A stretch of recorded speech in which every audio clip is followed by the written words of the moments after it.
Hello, and welcome to another episode of Simply Cinema. We are your hosts, Maximilian Simonelli. And Dustin Braga. So, Dustin, today we thought we'd take a look at, I'll say, one of the most prolific directors of the late 20th and 21st century. I would say so. Tragedy has struck, some sad news. We won't get too far into it, but a great director by the name of Rob Reiner, ladies and gentlemen, Yes. has passed away. Yes. Yes, through some unfortunately. very tragic means. Yes. A life cut short. Yes. But you know what? He left behind some very memorable films, which Incredibly memorable. Yes, which we're going to take a look at. But just real quick, he got his start on a little show you might remember called All in the Family. Yes, it's kind of a legendary sitcom from Norman Lear. Yes, who was produced and created a whole bunch of shows in the 60s and 70s. Yeah. Very successful, including this one. This is where Rob Reiner actually got the knack for trying to stretch out into directing. Interesting. Yeah. He actually was a main cast member for the first 4 seasons, and then he told Norman Lear, he's like, "Hey, I want to try directing some stuff." So Good move. Yeah, he went down to a recurring cast member. For I think most of the rest of the series. Yeah. But that's basically how he branched out, which kind of led him to his very first film, which is, as we can see here, Spinal Tap. And it's still a funny movie. It still holds up. It is. And it's great that he also utilized his ability to, because he acts in the movie. He does. As the director of the documentary of Spinal Tap. Rockumentary, yes. The debut of their album Smell the Glove. And it's just a hilarious movie. It is hysterical. What's absolutely wild to me is that he shopped this idea around. He made a proof of concept short film for this. Shopped this around to, I think, virtually every studio. Okay. They all said no. Really? The main concern from all of them was the audience is not going to care about a rock band that doesn't exist. See, that's crazy. Yeah. So actually going back to Norman Lear, he saw the film. Yep. Found it absolutely hysterical. And saved it? Yeah, and gave Rob Reiner $2 million and said, "Go make your movie." Beautiful. I gotta say, it is shot beautifully. Like, you actually do sort of get sucked into the idea that, like, no, you're watching behind the scenes of a real band. Like, it's shot very, like, actual documentary, like, not low budget, but, not like planned out shots or camera movements, like a lot of handheld stuff, and just like, it feels real. It adds to the aesthetic. Yeah, it's played like an actual documentary. Yeah. It's not played for laughs. Yeah. Which, that's the thing that kind of makes it funny. Yeah, the comedy's like incidental in a way. Yeah. Yeah. Oh, it's great. It is a beautiful film. It is. And it's funny because it sort of bookends his career, because a film he came out with very recently, which we reviewed way back when, was another film called Spinal Tap 2, The End Continues. And I got to say, I personally, I didn't think it was as funny, but it was great as a tribute, because it was, the original cast came back to play their characters one more time before some of them are not here with us anymore. This has new meaning for us now. It does, yeah. As Rob Reiner is no longer with us. But yeah, all 3 of the actors came back and just really, they still nailed their characters. And it was funny. It was funny to see where the characters where they were now in life. And there was some serious moments too. Like, there was some tension between Nigel and David St. Hubbins, if I remember the name correctly. Yeah. Having, like, they had a feud and they haven't spoken in many years, and it's like, so there is some heart in addition to the comedy. Oh yeah. Yeah. It's kind of a poignant, in a way. Yeah. Little send off to these characters. It is, I would say. Yeah. And even though, like you said, it's not as funny, it's the entire cast is so game for it all. They still had the same chemistry. Yes. Yeah. Like, everyone there like wants to be involved in this movie. Like, you can tell they want to be there. Yeah. It was sweet. And it had a couple celebrity cameos too. A couple big ones. Yeah, which was insane. But it made sense, It did. Yeah. So again, like, Spinal Tap, kind of the first big thing Rob Reiner directed, and kind of the last thing he directed. So it's cool. In a way, it's a bittersweet feeling that his career is kind of bookended by Spinal Tap and Spinal Tap 2. Yeah. So I kind of like that. I do. Yeah. But today we'll also, let me get back to us for a moment. Hello. So today we're also going to be looking at some of his other films, because the thing that's great about him is that there is a wide range of the films that he made. He didn't just do comedy. Oh, yes. He did some adventure movies. He did some politically charged movies, some dramas. And I'll mention this later, but he re-teams up with some actors he's worked with in different ways to, again, not just do comedy. Right. And yeah, so that to me is the mark of a good director. Yeah. I mean, we've said it before here on Simply Cinema is that we love a director with variety. Yes. And I think we use Steven Spielberg as kind of like the poster child. He's really the go-to example. Like I said, if you look at films of his just for a minute, like, Indiana Jones, Jaws, Schindler's List, and Saving Private Ryan, like those are 4 very different films. Oh, yeah. So similar to Rob Reiner's we're going to look at in a moment. Should we jump right in? Let's just go for it. So here we go, starting with Stand By Me, a real coming-of-age movie. 4 boys out on a quest to really find a dead body, but really to find a part of themselves, right, in a way. And yeah, like I said, just a real coming-of-age movie, and it's a feel-good movie. A Stephen King novel, originally, which was insane. Yeah, not really a scary story. No. I mean, there's a dead body involved, but this is more of a heartfelt drama. Yes, just about growing up. Yeah, and it's kind of because it's set in the 50s, I believe. Yes, but it is kind of timeless in a way because it's like I could see like this happening today. Like, oh, we're just gonna go out and like it's basically like a long hike through the woods to get from point A to B, and hijinks ensue. They encounter certain problems, but at the end they're a little bit wiser. The quest and the return. Yes, we're getting deep now, but I like it. It's a cute movie. It is a very nice movie. Honestly, kind of threw me for a loop the first time I watched it. Yeah. Because again, Stephen King, you just kind of get into that mentality of just like, oh, there's going to be something spooky going on. Yeah, nothing spooky. That's right. Besides a dead body. It's true. Life is spooky. Life is spooky. That's kind of the takeaway here is that life can be the horror show. Yeah, and that you have to tackle that. And I think Rob Reiner did a fantastic job, especially working with young actors. Yeah, everyone is good in the movie. Yeah, it is a fantastic piece that he did, which he will actually interpret another Stephen King novel later on in his career. Yes, he will. But we'll get to that. We will get to that. Let's hold on. So look at another film that he made, which I think is really a fan favorite by pretty much anyone who has seen it. I was talking actually really quick. I was talking with Patrick Berry recently, and he mentioned how he's like, when it comes to films, like you either love The Princess Bride or you hate it. And I thought, that's a very interesting analogy, sir. Yeah. And he said he loved it. I go, good. Because we all love it. I think that's the correct answer. Yeah. And that film, as I gave it away, that film, ladies and gentlemen, is The Princess Bride. So this, as I was saying before, this is one of the first re-team ups, if you will, because Christopher Guest, who played Nigel in Spinal Tap, plays Count Ruthven. Am I saying that right? Rugen? I think it's Rugen. The six-fingered man in Princess Bride. I remember seeing a joke. It said, in The Princess Bride, Christopher Guest has 6 fingers on his right hand, giving him a total of 11 fingers. So that is the second time that Christopher Guest goes to 11 in a Rob Reiner film. And I love that. That's a little reference to Spinal Tap here. But overall, Princess Bride is a great adventure movie. It feels like it's harkening back to like the Errol Flynn movies of the 30s. Yeah. And it's got as the grandfather says it's got true love, adventure, revenge, sword fights, action. It's like, it's kind of everything. And Andre the Giant. Yes. Inconceivable. Yeah. You keep using that word. I do not think it means what you think it means. But just another like kind of timeless movie. Like it's a great, just classic film. Yeah, it is. Another thing I remember finding out is how in Fred Savage's bedroom in the beginning of the film, if you look, he has the baseball cap that Rob Reiner wore as the director in Spinal Tap. Oh, no way. So there's a little Easter egg there. It's look at that. I'm going to have to look for that now. So, but yeah, just overall like a feel-good movie. It is. It's fantasy in the lightest sense, I would say. Yeah, because like that it is like a story being told by a grandfather to his grandson because he's sick.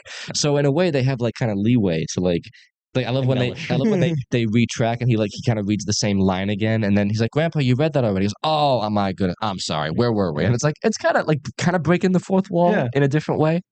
So I like it. Yeah, it's just a fantastic movie. Good family movie, I would say. Yes. Excellent. Again, acting all around. Oh yeah, brilliant. Also so quotable, this movie. Oh yeah, literally. Like, obviously Rob Reiner, coming from comedic background, knows how to do comedy. The scene with Billy Crystal playing Miracle Max, I want to say they said at one point, forget the lines.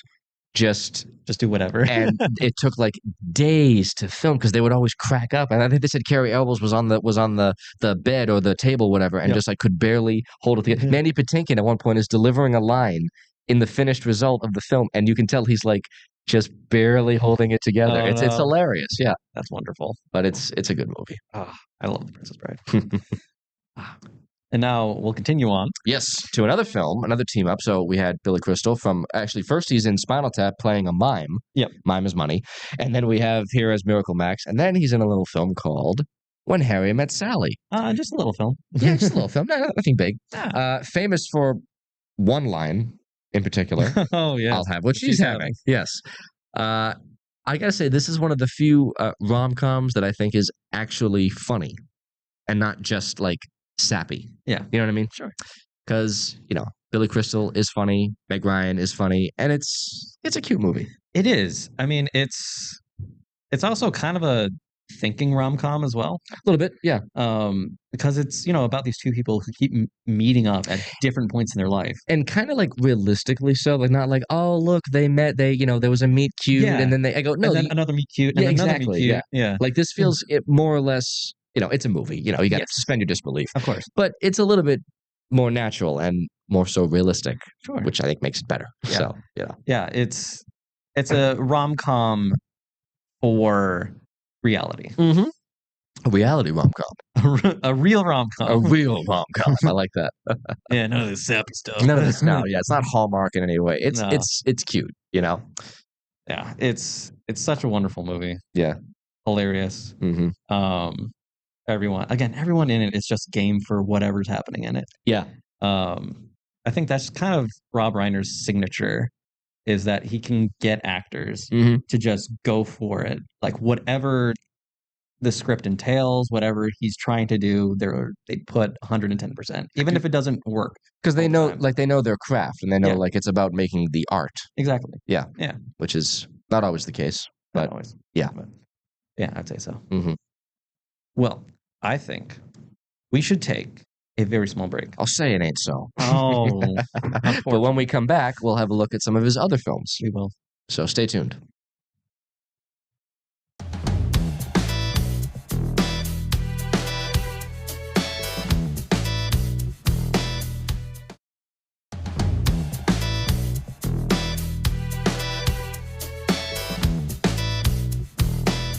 And welcome back. Hey-o.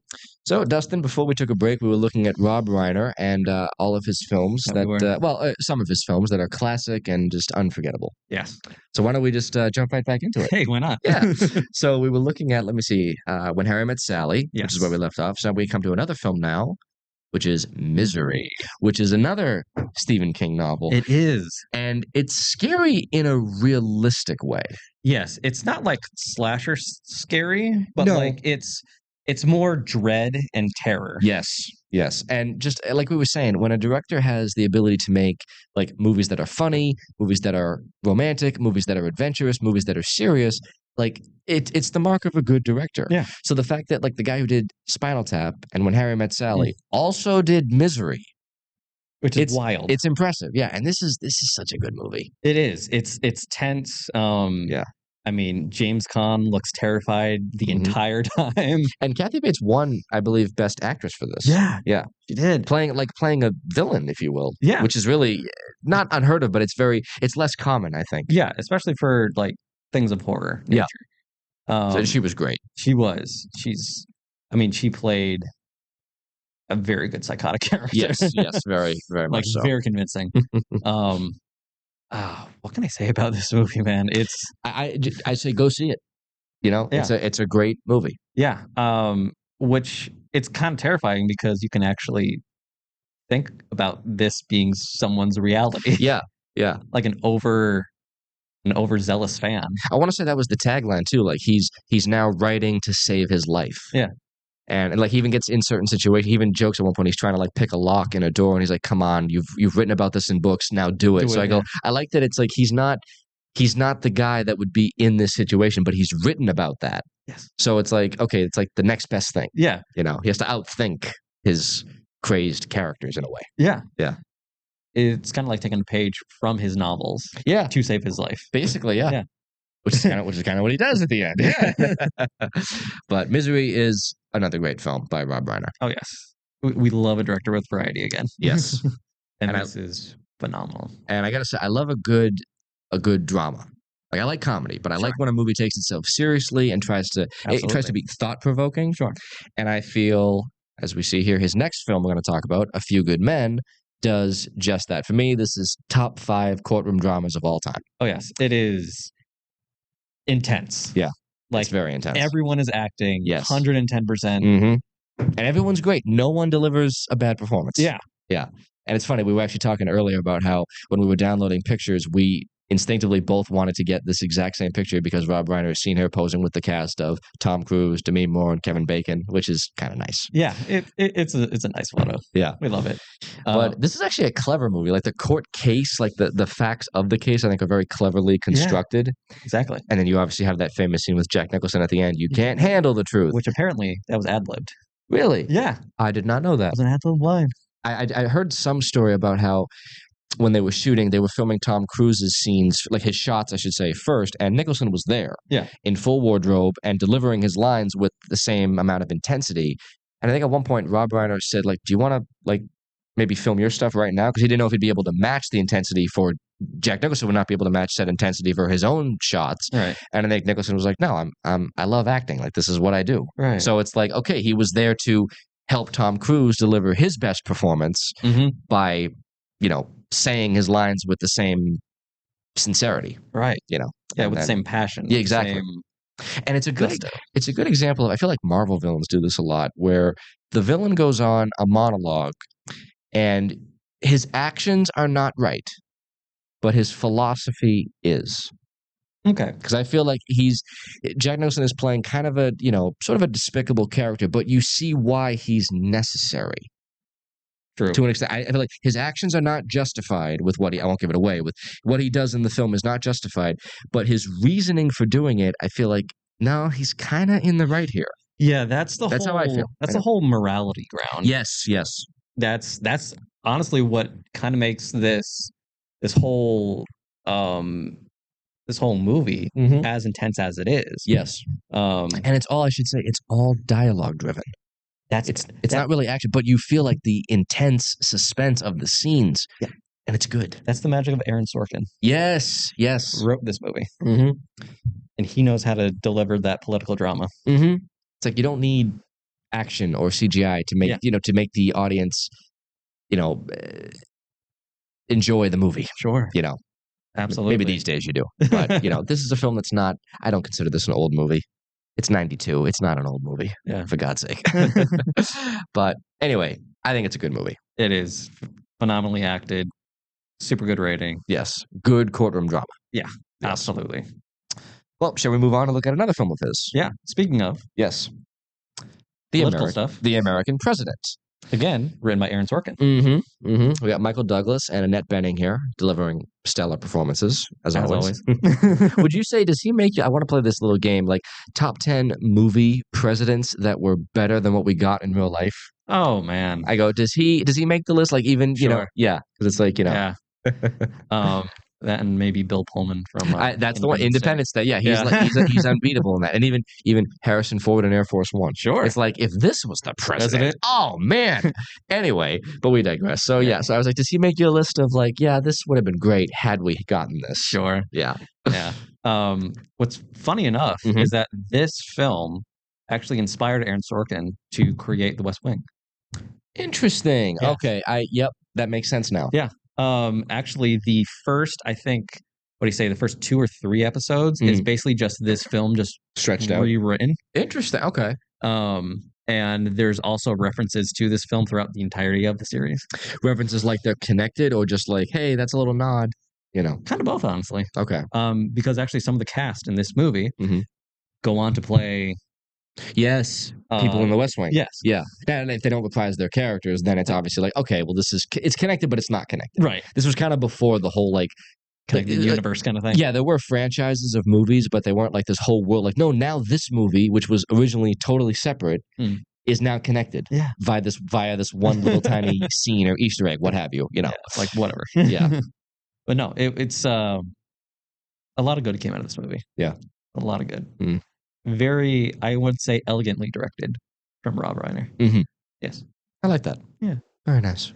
And now we're going to get a little more modern. Yes. With his stuff.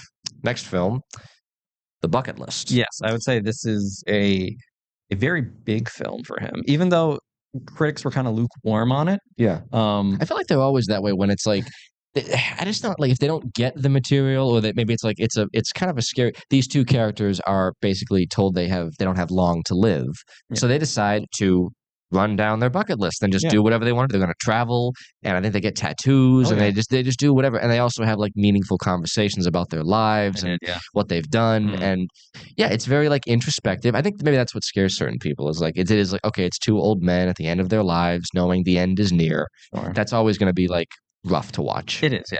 But like they get introspective, and they get like this scene here when they're talking about Morgan Freeman asks Jack Nicholson, the two most important questions, like, have you found joy in life, and has your life brought joy to others? Yeah. And then Nicholson goes on this whole monologue about how he's had this kind of a strange relationship with his daughter, and it's a great scene. It's a good movie, so it is fun because it's like these are two old guys living out their last days. They're having fun, but then it's also serious. It has heart to balance out the comedy. For sure. Yeah. Yeah. It's I would say this is a Rob Reiner classic. Yes. Yeah. And much newer too. Yeah, I think it came out in like 2007. Yeah, around that time. Yeah. Yeah. So yeah, I think at the time it's probably also Rob Reiner probably took this film just as a way for himself. Yes. Because he would be. It was therapeutic, probably. Yeah.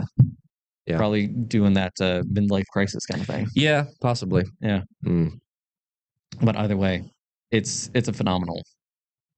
Yeah, it's like it's just a good little standalone. Like it's a good watch. It's also not trying to be like this large. Like the other films, like we mentioned, like A Few Good Men or even Princess Bride, have either become or were trying to be like I think these larger than life movies in a sense. Yeah, yeah. This one is not that. It's just kind of like it just also exists. Yeah, but it's good. It's there for a good time. Yep. Yeah. Yeah. Yeah. And our last film that we want to mention here LBJ. LBJ. So this, I'd argue, is his most politically charged film because it is like it's based on a true story. Yeah. Woody Harrelson did a phenomenal job playing Lyndon Johnson. Yeah. And it's just kind of a, because I think JFK is one of the presidents that really is always on our mind, like that sort of era of history. Sure.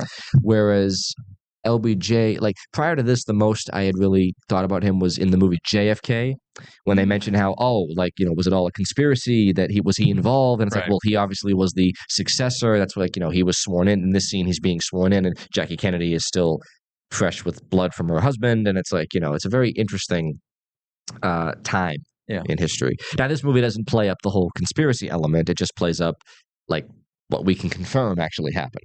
Yeah. That he was like, okay, he plays it very straightforward. Yeah. One thing I liked is how at JFK, the character mentions he picks LBJ as his running mate because he knows it will appease some of the people that don't support him. True. He's like, LBJ, I think, even says, like, the Southerners don't speak Kennedy. The Kennedys don't speak Southern. I'm fluent in both. And I'm like, okay, yeah. And it's like, it gives you kind of a window of like, all right, we don't like each other necessarily, but we're going to work together to make ends meet. Absolutely. So yeah, it's an interesting little movie. Kind of fall by the wayside a little bit, I think. It did. I know it was independently produced. Yeah. It's still good, but it's just one of those. It doesn't. It did make waves. No, it didn't. Exactly. It's a perfect way of putting it. Yeah, it didn't. Yeah, but still worth a watch. Yeah. Yeah. Especially if you, especially for the Woody Harrelson performance. Yeah, he was good. Great. Yeah, he's really good. Phenomenal. Well, how about we take one short break? If you insist. I do, unfortunately.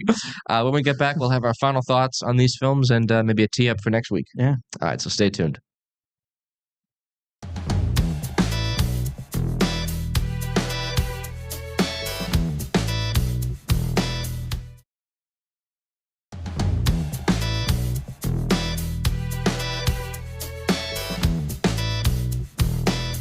And welcome back. Hey, so in closing, we just want to say, first of all, I think we should really just say rest in peace, Rob Reiner. Yes, you will be truly missed. Yep, but you left us some great films to watch and rewatch over and over again, so thank you for that. On a little more cheerful note, I feel like we've got to say Happy New Year. Oh, yes. Everybody. Happy New Year. Yeah. It is a brand new year. And we got some new movies coming out. We have some insane movies, including a new epic, The Odyssey. Yes. Christopher Nolan. Yep. Which looks like it's going to be great. It's looked like an epic. Yes. And that tees up next week very well, because I think what we'll do is we'll have another look at a director, Christopher Nolan, spoiler alert. Cool. And we'll look at his films. Yes, we will. And I got to say, personally, I feel he's never made a bad movie. That's my opinion. He's made great movies and interesting movies. Yes, that's a good way of putting it. Yeah. So again, thank you for joining us. As always, this has been Simply Cinema, and we'll see you next week. All right. Go watch movies. Take it easy. Bye.